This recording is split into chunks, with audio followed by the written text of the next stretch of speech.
The United States and the European Union announced a new trade deal last week. US President Donald Trump was in Scotland to make the announcement.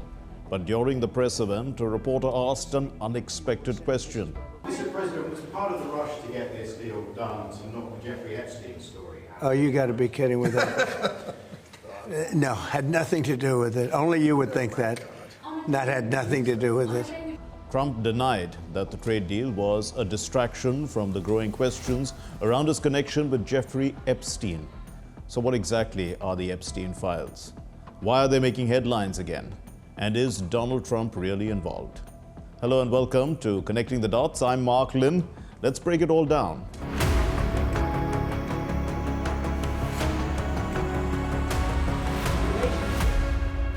Jeffrey Epstein. So what are the Epstein Files? The Epstein Files are a collection of documents connected to investigations into Jeffrey Epstein. They include court records, depositions from witnesses, flight logs from Epstein's private jets, and long contact lists. All of it is tied to Epstein's criminal activities. Epstein was a wealthy financier who made millions in the world of finance. But he was also a convicted sex offender. In 2008, he pleaded guilty to charges related to child prostitution and served a light sentence. In 2019, he was arrested again, this time on federal sex trafficking charges. He died in jail shortly after. His death was ruled as a suicide, but it sparked many conspiracy theories. So was he killed? If so, by whom? That would open up another whole potential can of worms, but let's not go there for the moment. Epstein was accused of trafficking and exploiting underage girls. His connections to celebrities, politicians, and royals made the files even more controversial. So why are these files making headlines now? The Epstein Files have been under public scrutiny for years, but they are making headlines again because of growing calls for transparency. Recently, it was reported that Donald Trump's name appears in some of the documents that have not yet been made public. This led to more pressure from both Democrats and Republicans to release all the files.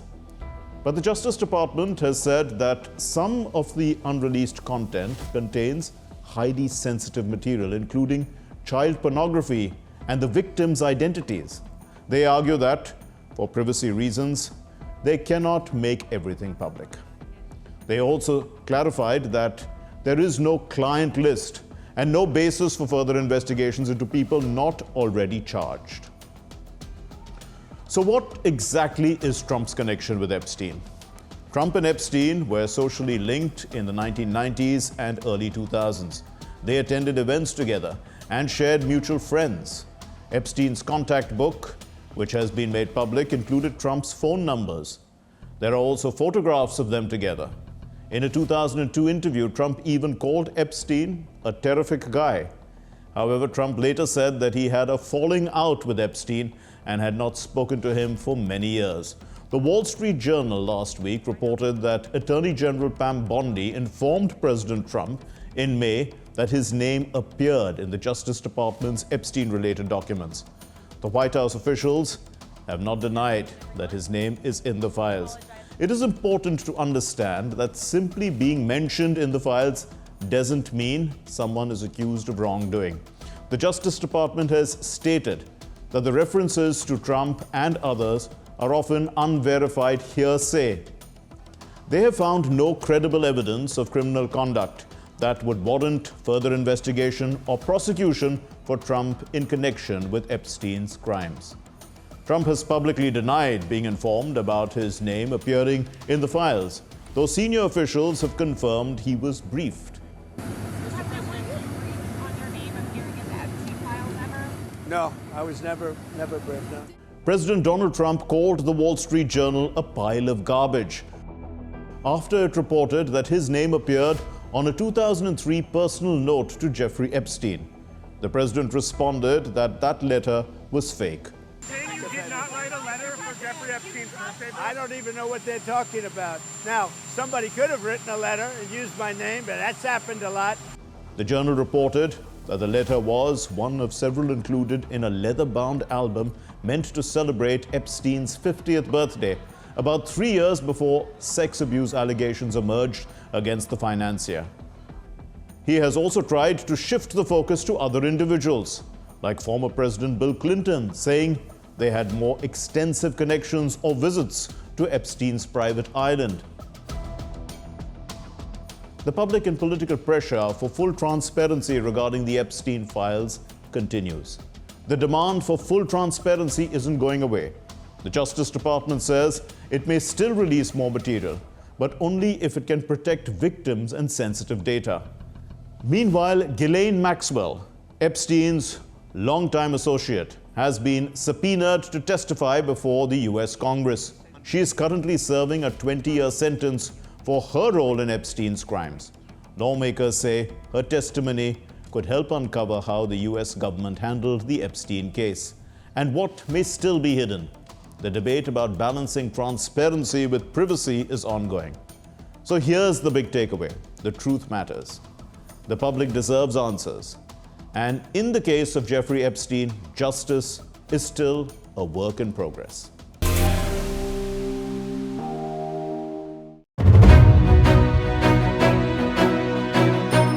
Maldives laying out the red carpet, both literally and metaphorically, for Prime Minister Narendra Modi. A warm hug and an energetic handshake as the Maldives President Mohammed Moeits set aside protocol to receive the Prime Minister upon his arrival at the airport in Malé. A ceremonial welcome, a 21-gun salute, and a colorful cultural reception. The Maldives, an island nation just 70 nautical miles away from India's Minico Island, could be seen ticking all the right boxes in its outreach towards India. PM Modi has just wrapped up a 2-day state visit to the Maldives. He has become the first head of government to visit the Maldives since Mohammed Moeits came to power 20 months ago in November 2023. And look at how both sides made the right noises during the visit. While India demonstrated commitment to assist the Maldives as per its needs, the Maldives recognized how India has always extended a helping hand. Friends, Bharat Maldives का सबसे करीबी पड़ोसी है। मालदीव भारत की neighbourhood first policy और महासागर vision दोनों में एक अहम स्थान रखता है। भारत को मालदीव का सबसे भरोसेमंद मित्र होने पर भी गर्व है। We appreciate the pivotal role played by India in supporting the Maldives to manage economic and liquidity challenges through $400 million currency swap facility and interest-free 1-year rollover of the Treasury bill in May 2025. India's continued assistance to the Maldives through the export of essential commodities is a key facet of our bilateral cooperation under the long-standing trade agreement. 26th of July 2025 was the Maldives' 60th Independence Day. And in a unique gesture, the Maldives invited Prime Minister Modi as the guest of honor on this momentous day. Reports suggest PM Modi was the first foreign leader to bag this special distinction.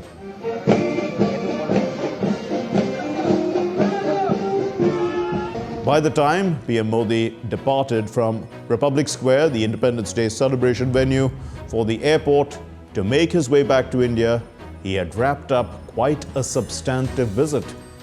Listen to the Maldives president sharing his views on Prime Minister Modi.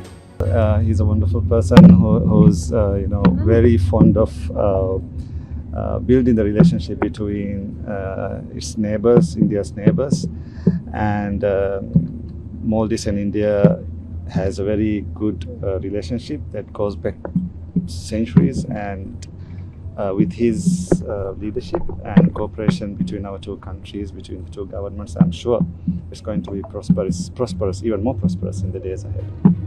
Now let's see some of the key outcomes of the visit. India extended a new line of credit of $565 million to the Maldives, that is approximately 5,000 crore Indian rupees, to help it meet its infrastructure needs. India reduced debt repayment obligations of the Maldives on Government of India funded lines of credit by a sharp 40% from nearly $51 million annually, that is, to about $29 million. Talks on a free trade agreement and a bilateral investment treaty were initiated. Both the leaders inaugurated a Ministry of Defense building in the Maldives that was built via India's grant assistance. Prime Minister Modi handed over 3,300 social housing units in Hulhulmale. He gave 72 vehicles and other equipment for use by the Maldives National Defense Force and handed over 2 Bisham Health Cube sets equipped with medical aid. These cubes can be transported by air, sea, land or drone, ensuring timely medical assistance to even the most remote locations. Agreements on India sharing its digital solutions with the Maldives, aquaculture and fisheries, weather science, and helping the Maldives with sourcing high-quality medicines from India were among the 8 pacts exchanged. So the Maldives has been warming up to India. But this is in sharp contrast to the frostiness that had come into the relationship in the initial part of Moitz's presidency. Moitz rose to power on an India Out campaign and a pledge to end the Maldives' India First policy. Soon after, his cabinet colleagues were heard making derogatory remarks about Prime Minister Modi. The bitterness was evident after Prime Minister Narendra Modi's visit to Lakshadweep in January of 2024. That visit took the search interest worldwide for Lakshadweep to its highest point in 20 years. And there was intense speculation on social media that India is aiming to boost tourism in Lakshadweep at the cost of its neighboring country, the Maldives. After coming to power, Moitz built closer ties with China. His first state visit was to Beijing. The Maldives also entered into agreements with China for Chinese military assistance. Besides tightening ties with China and Turkey, Moitz took steps to distance the Maldives from India. That included asking India to withdraw its military technical personnel, who operated aircraft and helicopters gifted by India. But a number of factors forced President Moitz to recalibrate. His state visit to India in October 2023 exemplified a transformation in ties. An ambitious, comprehensive economic and maritime security partnership was announced, and by March 2024, the issue of withdrawal of India's military technical personnel was resolved with civilian replacement from India. So what made Moitz recalibrate? There were a number of factors, like an economic crisis. The Maldives faced severe fiscal challenges, including a sizable deficit budget, dwindling foreign reserves, high debt to GDP ratio, and maturing foreign debts. The Maldives' official reserves had fallen from around $590 million at the end of 2023 to around $444 million in August of 2024, just enough to cover 1.5 months of imports of everything from food to construction material. India responded with substantial financial assistance. India extended a $400 million currency swap facility and interest-free 1-year rollover of the Treasury bill. India also increased its overall aid to the Maldives by 28% in 2025. The former Maldivian President Nasheed had acknowledged that without India's support, the country might have defaulted. Another reason for Moitz's recalibration was India's aid for major infrastructure and development projects in the Maldives, such as airport runways, housing units, and maritime facilities. They are all vital for the Maldives' economic growth and regional connectivity. Diplomatic realities also dawned on President Moitz. He realized no other regional power, including China, could match India's willingness to provide immediate and considerable economic lifelines. The initial anti-India stand came with political risks for President Moitz. It led to a rift with the influential tourism industry, especially after Indian tourists had boycotted the Maldives after the diplomatic spat that we had mentioned earlier in the program. The boycott Maldives trend on social media raised questions among the Maldivians and the opposition about the wisdom of antagonizing a key historic partner. President Moitz also could not overlook how India stood by the Maldives as a first responder in all emergencies. During the COVID-19 pandemic, India supplied $150 million in currency swap support, sent medical teams, medicines, and essentials, and airlifted critical supplies to the Maldives under Operation Sanjeevani. During the Red Sea crisis of 2024, when Turkish food shipments to the Maldives were delayed on the eve of Ramzan, India made an exception in its ban on export of rice, sugar, and onions to help out its neighbor. India was the primary responder in the 2014 Malé water crisis. It sent military aircraft and naval ships equipped with desalination capabilities to supply drinking water to the capital. In the 1988 coup attempt in the Maldives, India launched Operation Cactus. Under it, India rapidly airlifted paratroopers to Malé. That helped restore the legitimate government and rescued the Maldivian president within hours. President Moitz today acknowledges India's support over the years. India has long stood as the Maldives' closest and most trusted partner. Our collaboration spans a wide range of areas, from security and trade to healthcare, education, and beyond, touching the everyday lives of our citizens. Every day, hundreds of Maldivians travel to India for medical care, education, and business, just as we warmly welcome members of the Indian diaspora who continue to contribute meaningfully to our economy and society. Moitz's strategic U-turn is thus driven by a pragmatic recognition of the Maldives' economic vulnerabilities and the critical role India plays as an economic and development partner. There is an acknowledgement in the Maldives that other countries, notably China, cannot easily replace India in this role. India remains indispensable for trade, connectivity, tourism, capacity building, and development. Now, here are some notable geopolitical implications of the Maldives' strategic shift towards India for the Indian Ocean region. The shift reasserts India's primacy over the broader Indian Ocean security perimeter. After a period of growing Chinese strategic presence, this turnaround helps India secure its backyard. This is particularly important given the Maldives' proximity to vital sea lanes and India's Lakshadweep Islands.